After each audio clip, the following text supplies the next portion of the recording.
Quieto parado, como dicían no Supermarte, Rocío, quieto parado, que agora traémosvos unha historia, coidado, a unha da... Iba a decir a mellor, a mellor bótame a bronca. Unha das mellores camioneiras de Galicia, Sandra, de 37 anos. A verdade é que só leva 2 anos aí ao volante do camión. Verdade un xeito que é increíble. É verdade que hai algo de experiencia porque antes levaba un autobús. Claro. E supoño que algo se devirá, non? Pero claro, servirá. Sandra quería algo máis de tranquilidade, máis de silencio, e dixo, pois mira, paso do autobús ao camión. É ni tan mal, Bueno, o camión teno, Ten. Xa vos digo que o camión é directamente a súa casa, porque botan ás veces ata 5 días seguidos a semana, entende todo, Ten cama, con moitas mantas, porque di, eu non sei o frío que vai facer no sitio onde teña que parar. Ata ten neveira tamén, chea de tuppers, para toda a semana, porque di que ás veces, pois tampouco atopa sitio onde parar a comer.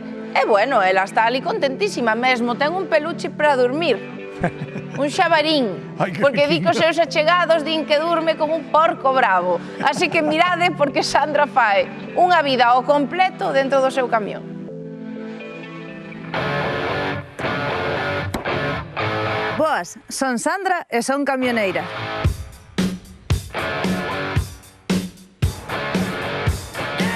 Sandra, queremos saber como pasas ti o teu tempo no camión. Podemos subir e ver como te remexes? Por suposto, hasta a cociña. Pois veña.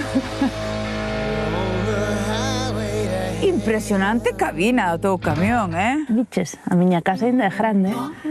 Claro, porque esta é a tua casa. Sí, pasamos máis tempo aquí que na casa, moito máis. Acostúmbraste ao espacio e cada vez son máis confortables ainda por riba, entonces non hai problema.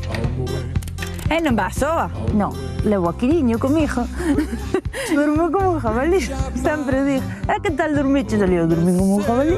E por iso che regalaron o xabarín. Porque só me di xabarí. E aquí durmes, Sandra? Aquí durmo. E tes que preparar a camiña? Sí, esta é a miña habitación. Do posto de traballo a habitación, xa ves. Porque isto é unha litera, non? Bueno, para min é un armario. Direito. Para min é un guardarroupa, pero bueno, normalmente isto é outra cama. Vas ir 5 días de ruta. Sí, bueno, pero eu levo por si acasos, moitos por si acasos.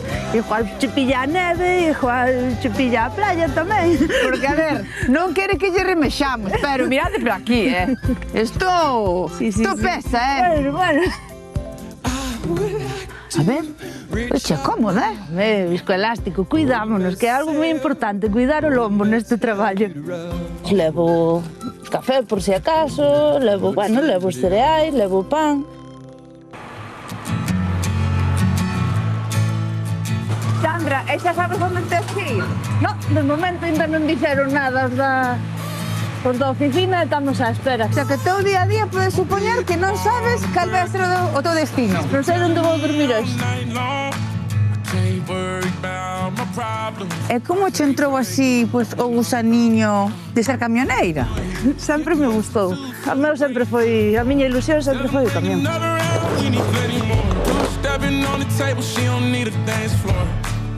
E canto tempo levas sendo camioneira? Ano e medio, bueno, un pouquiño máis de ano e medio. Algunha vez te sentiches discriminada por ser unha muller que leva un camión? Discriminación, como si, non. Tens que demostrarlle á xente máis que outra cousa. Están te xudgando continuamente, están a xudgar o que faz e como faz. Bueno, pero acostúmbraste. Sandra, ti és feliz sendo camioneira? Sí, moi feliz. De feito, se volvera a nacer, volvería a dedicarme a isto. Non esperaría tantos anos a empezar, pero volvería definitivamente, sí. Son feliz sendo camioneira, moi feliz. You'll always be